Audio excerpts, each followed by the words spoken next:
आजकल फिर से एक पुरानी कहानी नए रंग पकड़ रही है।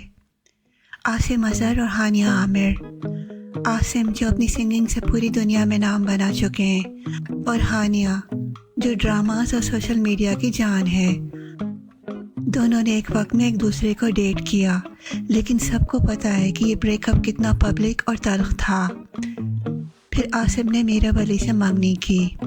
3 साल तक वो साथ रहे, हर जगह स्पॉटेड। लेकिन अचानक आसिम ने इंस्टाग्राम पर ब्रेकअप अनाउंस कर दिया। अब गॉसिप ये है कि हानिया और आसिम शायद फिर करीब आ रहे हैं। क्यों? क्योंकि आसिम ने दिलजीत दोसांझ की सरदार जी 3 के ट्रेलर को लाइक किया और फैंस कह रहे हैं कि ये हानिया के लिए सपोर्ट है।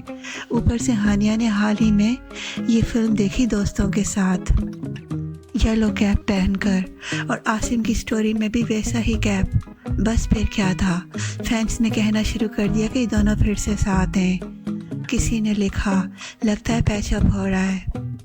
कोई कहता है कि 100% वापस इकट्ठे हैं।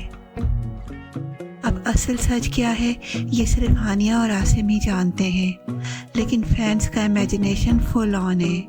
आपका क्या ख्याल है, क्या वाकई ये दोबारा मिलने वाले हैं? कमेंट्स में ज़रूर बताएं। अगर आपको ये वीडियो पसंद आया तो वीडियो को लाइक करें, शेयर करें और सहर व्लॉग्स को सब्सक्राइब करें। अगले वीडियो तक के लिए अल्लाह हाफिज़।